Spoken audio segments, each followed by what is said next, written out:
जिला न्यूज के प्रदेश बुलेटिन में आप सभी का स्वागत है। आपके साथ मैं हुरिया तोमर। आइए नजर आते हैं आज की कुछ प्रमुख खबरों पर। अवैध अंग्रेजी शराब के साथ तस्कर गिरफ्तार। पुलिस ने 201 ग्राम स्मैक के साथ आरोपी को किया गिरफ्तार। चंद्रयान 3 की चंद्रमा पर सफलतापूर्वक लैंडिंग करने में सहयोगी इसरो के वैज्ञानिक महेंद्र पाल सिंह छाबड़ा के परिवार को किया गया सम्मानित। उत्तराखंड राज्य आंदोलन में शहीदों की श्रद्धांजलि कार्यक्रम की तैयारियों को लेकर हुई बैठक। सिडकुल पंतनगर में किया गया सुडट्रैक लीकेज कंपनी का उद्घाटन। गुलदार का शव मिलने से वन विभाग में मचा हड़कंप। ग्रामीण क्षेत्रों में रह रहे लोगों के घरों का सपना अब हो जाएगा साकार। लंबी वायरस के बढ़ते मामलों को देखते हुए पशुपालन विभाग की है पैनी नजर। लोकसभा चुनाव 2024 के लिए निर्वाचन विभाग की तैयारियां शुरू। देवेंद्र यादव ने साधा भाजपा पर निशाना, बोले अब है कांग्रेस की बारी। अब खबरें विस्तार से। जसपुर कोतवाली पुलिस ने मुखबिर की सूचना पर चंडीगढ़ मार्का की 94 पेटी अवैध अंग्रेजी शराब बरामद की है, जिसकी कीमत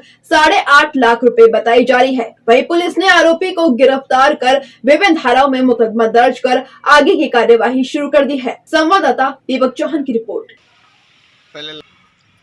सूदमिल चौकी प्रभारी को एक मुखबिर से सूचना मिली थी कि एक संदिग्ध वाहन जो कि पिकअप था और वो सूदमिल चौकी की तरफ से यूपी की तरफ जा रहा था। जब उसे रोका गया तो वो रुका नहीं बल्कि भागने लगा।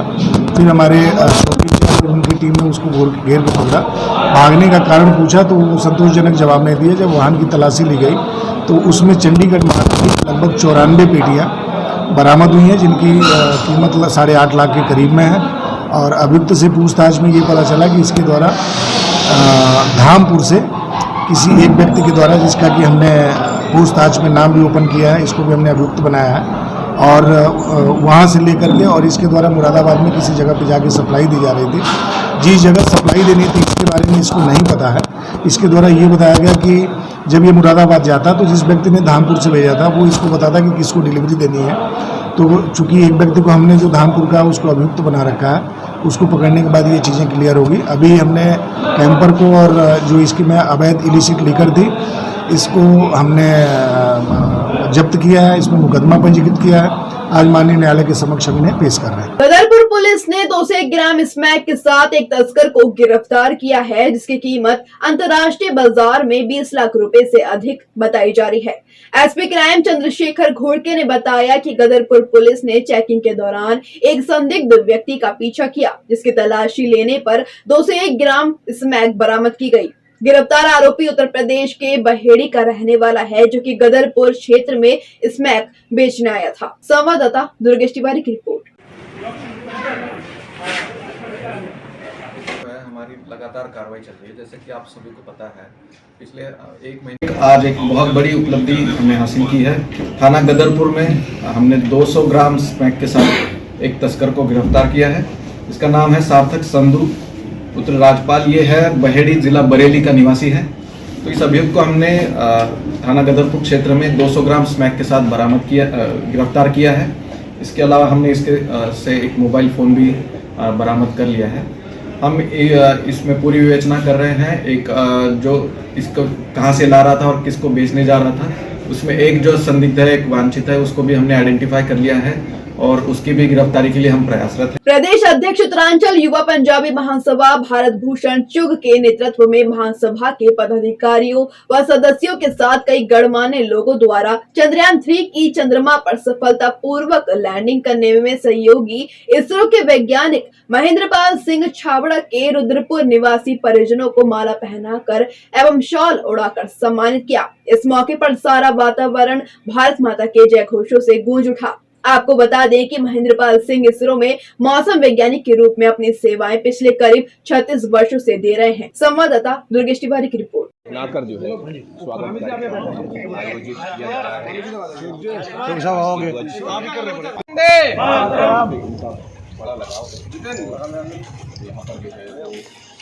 हमारे परिवार के लिए और इस पूरे उत्तराखंड प्रदेश के लिए बड़े सौभाग्य का विषय है कि हमारे हमारे दोस्त के चाचा ही हैं, मामा जी हैं हमारे सरजू भाई के, ये बबलू भाई के चाचा ही हैं। इन्होंने पूरे देश में नहीं पूरे वर्ल्ड में हमारे देश का, हमारे उत्तराखंड का, हमारे रुद्रपुर का नाम रोशन किया है।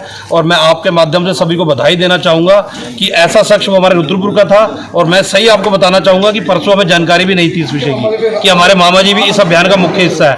और इसके नहीं, इससे पहले जो चंद्रयान जो हमारा सफल नहीं पाया उसके भी हिस्सा थे, और उससे पहले मंगलयान के भी ये प्रमुख उसमें प्रोजेक्ट हेड थे। और अभी गुयाना में भी कई काम करके आए। और जो मौसम विभाग पे अनुसंधान सारा होता है पूरे देश भर में, उसमें भी एक प्रोजेक्ट हेड के रूप में महेंद्र पाल सिंह जी काम करते हैं। और मेरे को तो सौभाग्य भी है कि कुछ वर्ष पर जब मैं बेंगलोर गया तो इनसे मुलाकात करने का भी अवसर मिला था।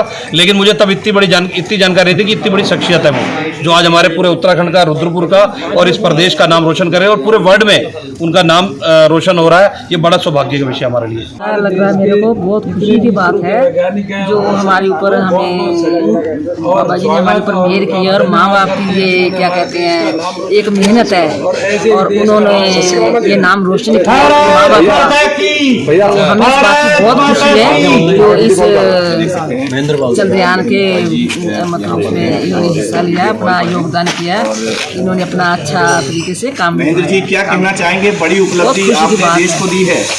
खटीमा तहसील सभागार में उत्तराखंड राज्य आंदोलन के दौरान गोलीकांड में अपने प्राणों की आहुति देने वाले शहीदों की 29वीं बरसी पर शहीद स्मारक स्थल पर 1 सितंबर को होने वाले श्रद्धांजलि कार्यक्रम को भव्य, आकर्षक और रोचक बनाने की तैयारी को लेकर उत्तराखंड राज्य आंदोलनकारी संगठन के प्रदेश अध्यक्ष शिवशंकर भाटिया के नेतृत्व में एवं खटीमा तहसीलदार हिमांशु जोशी और समस्त राज्य आंदोलनकारियों की मौजूदगी में एक बैठक का आयोजन किया गया, जिसमें श्रद्धांजलि कार्यक्रम की व्यवस्थाओं को लेकर रूपरेखा तैयार करने हेतु आंदोलनकारियों से सुझाव लिए गए। साथ ही उनकी समस्याओं और मांगों पर भी विस्तार से चर्चा की गई। संवाददाता गुरदीप सिंह की रिपोर्ट।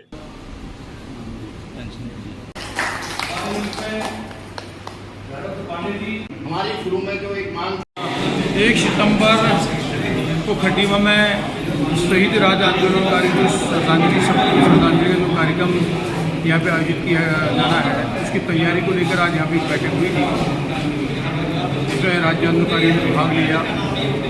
और 1 सितंबर का कार्यक्रम किस तरह से अच्छा किया जाए, आज से आने वाले दिन की क्या व्यवस्था होनी चाहिए, वहाँ पे मंच की क्या व्यवस्था होगी, और जो है कि जो अपना शहीदी स्मारक है खटीमा में उसे किस प्रकार से सजाया जाएगा, इन सभी तैयारी को लेकर आज यहाँ पे बैठक हुई। और ये तय किया गया कि जो है पहली रात्रि को 1 तारीख के पहली रात्रि को पूरे शहीद स्मारक को सजाया जाएगा। वहाँ पे महिला राज्य आंदोलन द्वारा वहाँ पर जो है दिए जलाए जाएंगे।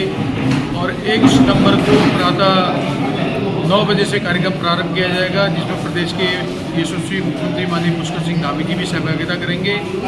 और एक शिष्टमंडल यहाँ से जाकर माननीय धामी जी को उसके लिए आवेदन करेगा, उनको आमंत्रण पत्र देगा कि वो 1 तारीख के कार्यक्रम में यहाँ पहुँचें।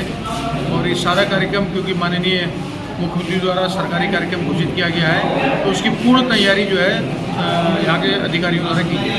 ये 1994 में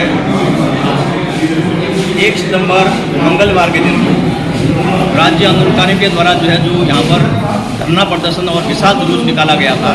तो उसी सिलसिले में जो है जो गोलीकांड खटीमा में हुआ था, तो उसमें जो है 7 शहादतें हुई थी। यहाँ पर अदालतें तो अनेक हुई थी, और 7 शहादतें जो सरकारी उसमें जमा है वो 7 लोग, तो उनकी बरसी के लिए जो है हम लोग जो है हर साल बरसी मनाते हैं उनकी। और ये 29वीं बरसी हम लोग जो है मनाने के लिए आज हमने जो आयोजन यहाँ पर किया है, 25 तारीख का दिन तय किया था। तो यहाँ पर अजीम साहब की गरिमा में उपस्थित में ये प्रोग्राम होना था, तो उनके अनुपस्थित होने से जो है यहाँ पर तहसीलदार महोदय ने जो है उनके सरकारी नुमाइंदे के तौर पर यहाँ पर हाजिर रहे। तो हमारा जो पिछली बार हमारे मुख्यमंत्री जी ने जो है इसको सरकारी प्रोग्राम घोषित किया था कि वहाँ पर जो भी खर्चे होंगे शहीद स्मारक के दौरान जो है वो उसमें जो है जो सरकारी खर्चा होगा कंप्लीट, उसमें जो रीच बनती हैं, जो उसमें टेंट की व्यवस्था होती है, अन्य खर्चे जो होते हैं उसमें सरकार वहन करेगी उस खर्चे को। क्योंकि चाय तो एक साथ होनी चाहिए, सब लोग एक साथ बैठना ही नहीं चाहते। पापा, try this. सब लपक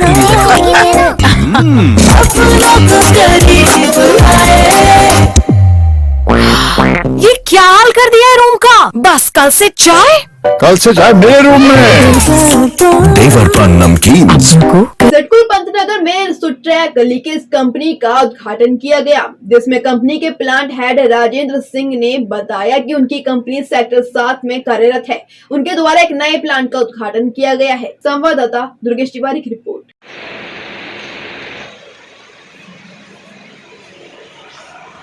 देखिए, हमारा जो कंपनी सुट्रैक लीकेजेज है, हम सेक्टर 7 में ऑलरेडी पिछले 18 साल से वहाँ पे काम कर रहे थे, तो वो हमारे लिए प्लांट भी छोटा पड़ रहा था, जिसकी वजह से हमने इस नए प्लांट का आज एक तरह से कह सकते हैं इनॉग्रेशन किया है।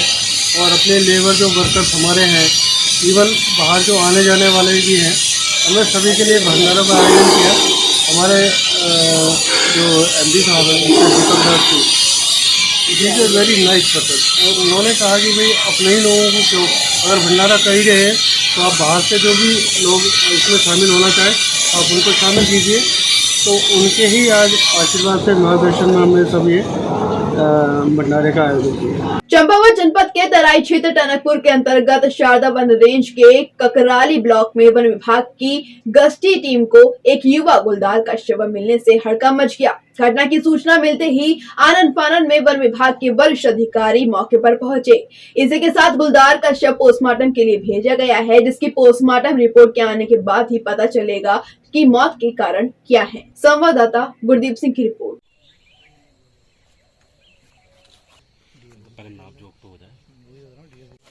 जैसा कि आपको विदित है कि यहाँ थौलगेड़ा जो इस ग्राम सभा है, उस फॉरेस्ट लैंड में एक जो है गुलदार के बचने की सूचना प्राप्त हुई, जिसके क्रम में आज जो है यहाँ पर पोस्टमार्टम रिपोर्ट के लिए हम लोग यहाँ पधारे हैं। उसका पोस्टमार्टम किया गया।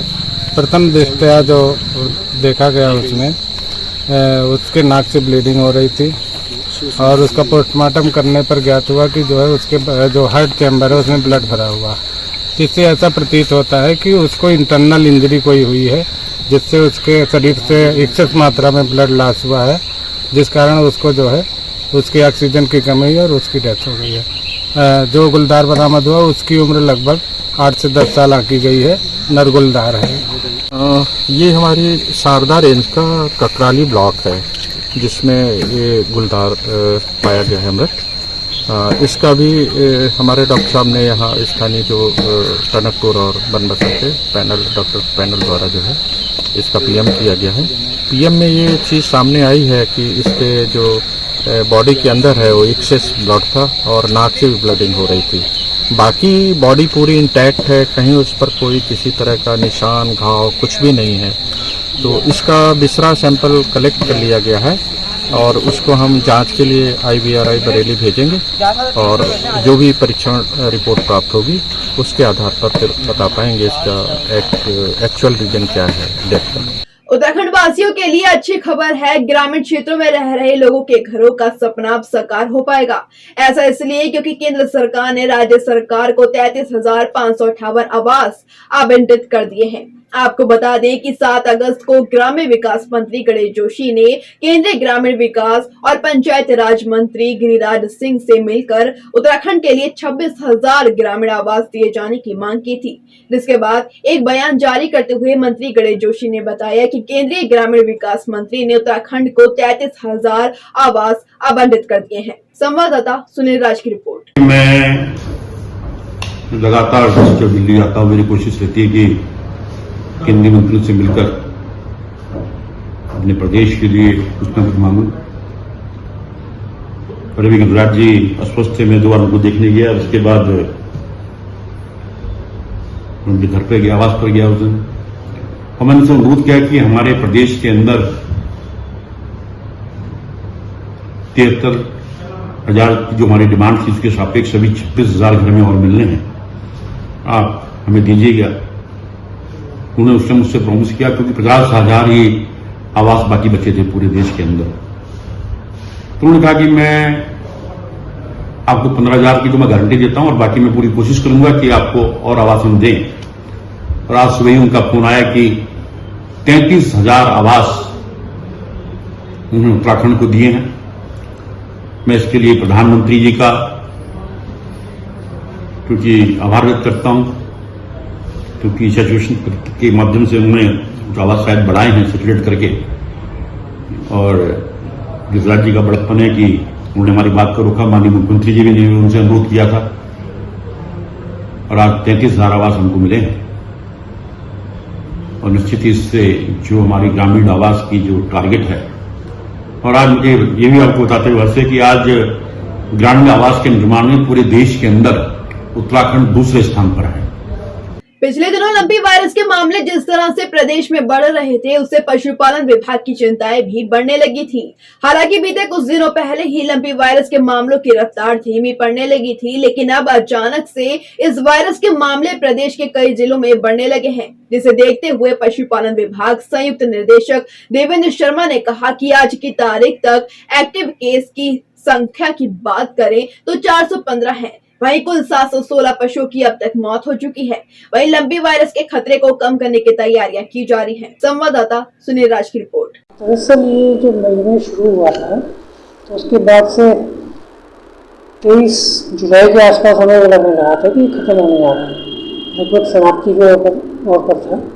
परंतु अचानक ही बागेश्वर और टिहरी गढ़वाल में, खासतौर पर टिहरी गढ़वाल में कुछ केसेस ज़्यादा आने शुरू हुए, और फिर अब जो आज की तारीख में स्थिति है वो काफ़ी कंट्रोल में है। कल भी हमने देखा कुछ 57 केस थे हमारे, और अब तक देखा जाए तो हमारे 23,408 केस आ चुके हैं, जिसमें से 22,277 ठीक हो चुके हैं और लगभग 716 की मृत्यु हुई है। और इस समय स्टेट में 415 केस हमारे एक्टिव हैं, क्योंकि डिजीज़ थोड़ा टाइम लेती है क्योर होने में, 1 महीना, कई पशुओं में 2 महीने में लग जाते हैं, तो इसलिए केसेस हमारे बचे हुए हैं। 415 केस करीब हमारे अभी बाकी हैं। जहाँ तक टीकाकरण का सवाल है, तो हम फर्स्ट फेज़ में करीब 13,54,000 गौवंशीय पशुओं को हम टीकाकरण कर चुके हैं, और सेकेंड फेज़ में हम लोगों ने लगभग 1,94,000 गौवंशीय पशुओं को टीकाकरण कर दिया। क्योंकि चाय तो एक साथ होनी चाहिए, सब लोग एक साथ बैठना ही नहीं चाहते। पापा, try this. लो, सब लपक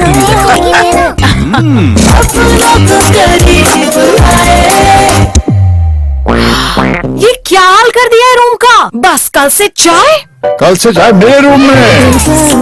देवरपन नमकीन। साल 2024 में होने वाले लोकसभा चुनाव के लिए निर्वाचन विभाग ने तैयारियां शुरू कर दी हैं।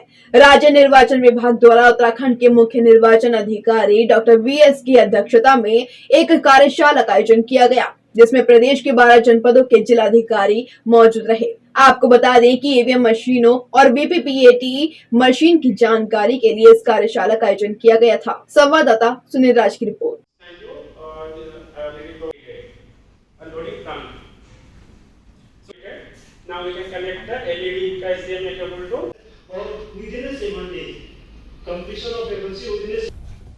ट्रेनिंग आयोजित किया गया था ईवीएम की फर्स्ट लेवल चेकिंग, इसका FLC कहते हैं। इसका ट्रेनिंग के लिए हम लोग सभी DO के रूप में काम करेंगे, और डिप्टी DO है उनका बुलाया है, हमारा ईवीएम की नोडल ऑफिसर है उनका बुलाया है, और कमीशन से भी हमारा एक सेक्रेटरी रैंक का ऑफिसर आ रखा है, इसका पूरा प्रोसेस को देखने के लिए। हमारा GCIL इंजीनियर्स है। हम FLC के दौरान क्या क्या तैयारियां करना है, किसी प्रकार का इसका FLC आयोजित करना है, इसका पर डे रिपोर्टिंग फॉर्मेट किया है और क्या क्या सावधानी रखना है, और इस प्रोसेस को हमने पूरा बताया गया है। अभी प्रेजेंटेशन हमने लेक्चर के थ्रू दिया गया है, उसमें सेकंड हाफ में हम लोग इसका हैंड्स ऑन ट्रेनिंग भी कराएंगे, और सभी लोग का हमारा जो ECIL इंजीनियर है वो इंजीनियर डेमो करके दिखाएंगे। सो ये हमारा टीम के द्वारा हैंड्स ऑन ट्रेनिंग भी लिया जाएगा। सो जो EVM तैयार हो जाता है उसको हम लोग स्ट्रांग रूम में रखेंगे। उसका जो EVM के जो FLC के दौरान हम प्रॉपर तरीके से पॉलिटिकल पार्टीज का इंफॉर्मेशन देते हैं, उनका उपस्थिति में ये पूरा काम किया जाता है। पर डे उनका अटेंडेंस भी लिया जाता है, और बाकी हमारा जितना भी प्रक्रिया है प्रॉपर लगातार हम लोग इसका CCTV में मॉनिटर करेंगे इसके अलावा इसमें वेबकास्टिंग भी होगा। वेबकास्टिंग हमारा CEO का भी लिंक मिलेगा और कमीशन को भी उसमें लिंक मिलेगा, उधर से भी उसका देख सकते हैं। हल्द्वानी पहुंचे कांग्रेस प्रदेश प्रभारी देवेंद्र यादव ने प्रदेश की भाजपा सरकार पर जमकर निशाना साधा। बागेश्वर उपचुनाव पर बोलते हुए देवेंद्र यादव ने कहा कि आज प्रदेश में जिस तरह से बेरोजगारी, महंगाई बढ़ रही है, महिलाओं में हो रहे अत्याचार और जिस तरह से लोकतंत्र की हत्या हो रही है, उससे प्रदेश की जनता त्रस्त हो गई है और इसी बीच बागेश्वर का उपचुनाव सामने आया है। उन्होंने पूरा विश्वास जताया है कि बागेश्वर में बेहतर निर्णय कांग्रेस के पक्ष में मिलने जा रहा है। वहीं आने वाले 2024 में प्रदेश में एक नया माहौल देखने को मिलेगा और कांग्रेस के साथ जनता खड़ी नजर आई। संवाददाता दीपक अधिकारी की रिपोर्ट।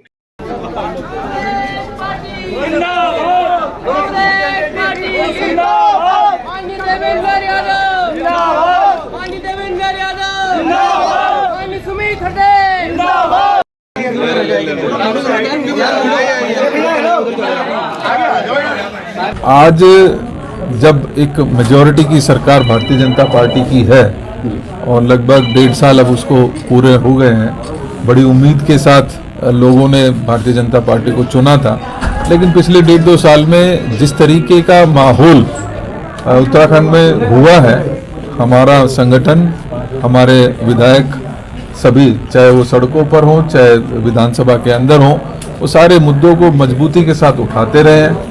लोगों की आवाज़ बनकर उन्होंने मजबूती से अपना पक्ष रखा है और मैं समझता हूं कि उसका रिजल्ट निश्चित ही यहाँ आएगा और 2024 में एक नया माहौल जो आने वाला समय है उसकी भी एक कहीं ना कहीं छवि इस चुनाव के दौरान हमें देखने को मिलेगी। के पास कोई मुद्दा जब नहीं बचता है तो धार्मिक उन्माद की तरफ बढ़ती है, एक लाइन खींचने की कोशिश करती है जिसमें पोलराइजेशन करने की कोशिश करती है और वही उनका हथकंडा ये दोबारा से कोशिश कर रहे हैं। लेकिन लोग, जनता पूरी तरीके से इनको पहचान चुकी है, जान चुकी है और मैं जैसा कह रहा हूँ, हम जो पूरी उम्मीद है हमें बागेश्वर में उसका रिजल्ट सामने आएगा। जहाँ तक हमारे आंदोलनों की बात है, हमारे संघर्ष की बात है, मैं समझता हूँ कि ये कुछ चेहरे यहाँ जो यहाँ पर बैठे हैं, ये अपने आप में एक एग्जाम्पल हैं, चाहे विधानसभा के अंदर या बाहर यशपाल जी हों या कोर्ट के अंदर भाई सुमित जी को जाना पड़ा या बेरोजगारी की बात उठाने में हमारे भाई कापड़ी जी बैठे हैं। ये लगातार लोगों की नब्ज को समझते हुए लोगों की समस्याओं को मजबूती के साथ उठाने का काम कर रहे हैं। अभी के लिए इतना ही। उत्तराखंड से जुड़ी तमाम खबरों के लिए बने रहिए सुरागला न्यूज चैनल के साथ। धन्यवाद।